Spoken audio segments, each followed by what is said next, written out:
Hello and welcome back to my channel. In today's vlog, I'll be teaching you how to make this juicy, tasty jerk chicken. First things first, you get your chicken, ensure you wash it thoroughly, go the extra mile by dabbing it dry, ensure there's no water, especially on the surface. Then you go ahead to give it cut lines. The essence of these cut lines is so that when you pour in your seasonings, your marinade, it can easily absorb into the chicken so that it doesn't remain just at the surface or on the skin.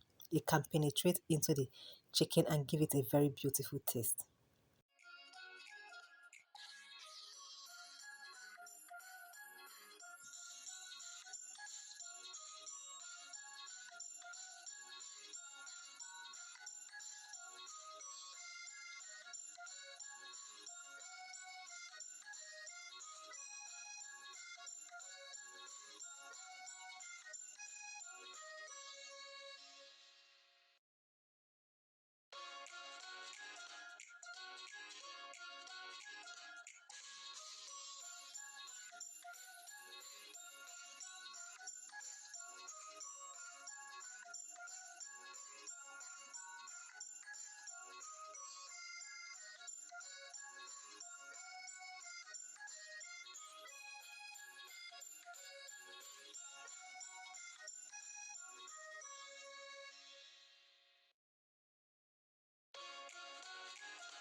Next, I start transferring the meat into the clean bowl that I've already brought out.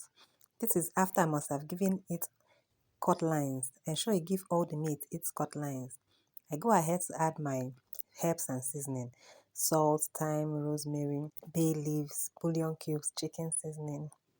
And guys, please remember that the amount or the quantity of seasoning you add should be commensurate with the quantity of meat that you have. Next is my fresh ginger and garlic paste as well as my fresh pepper. I usually blend garlic and ginger and store in container in my freezer and use as I want. I also do the same with the peppers so that each time I want to cook, I don't have to blend, I don't have to pound. I just pop it out and scoop the quantity that I need. This saves me a lot of time when I'm cooking or when I'm meal prepping.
Next, I chopped up green peppers and onions, just chopped it up.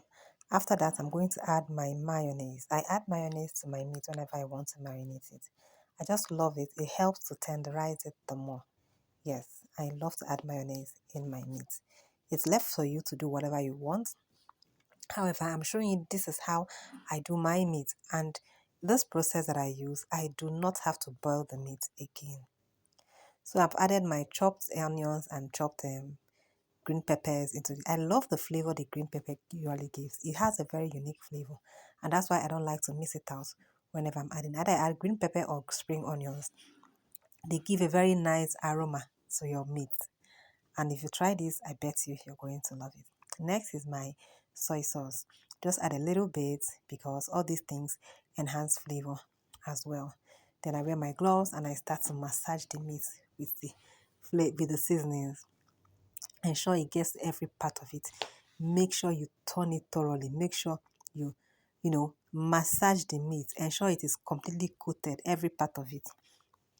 Coat it and rub it in very, very well. This will help the flavors or the seasonings to penetrate accordingly or appropriately. Make sure you turn it very well. Just take your time. Do the massaging and rubbing in very well.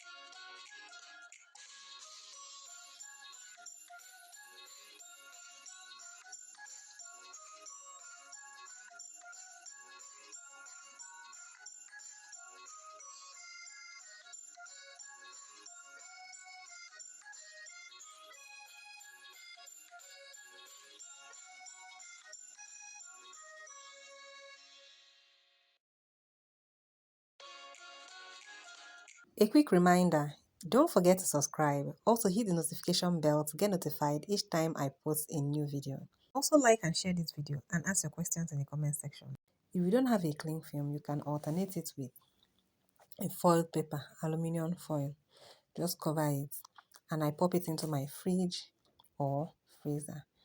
I marinated for 2 to 4 hours. In fact, I did 4 hours, but you can do as low as 2 hours. There is this particular technique I use to get my jerk chicken. I do not boil my jerk chicken. After 2 to 4 hours, bring it out from the freezer, get a clean saucepan, heat it up, pour your vegetable oil into it, allow it to heat up but not too hot, just slightly hot. Then you begin to get your meat and dip it right into the oil. Ensure you put it very well, even if it looks clustered, once it starts frying or once it starts cooking, it's going to shrink and there'll be enough space. So try as much as you can to fit them in right into the pan. I didn't want to do it twice. The meat was not too big, so I didn't want to do it twice because it takes longer than the average frying.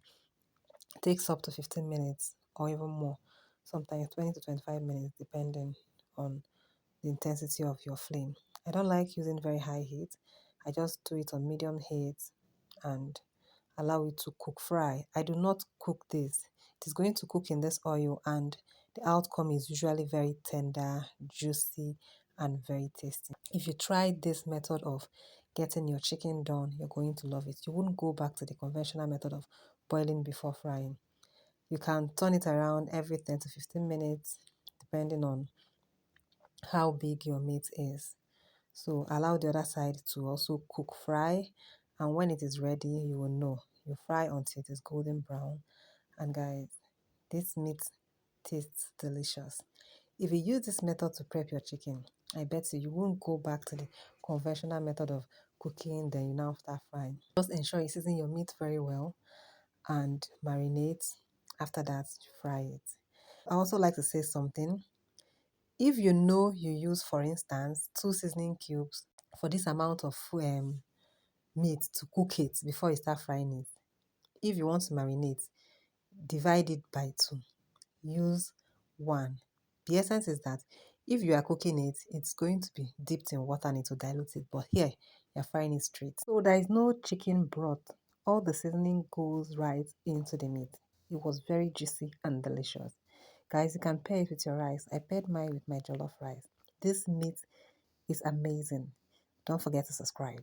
Bye.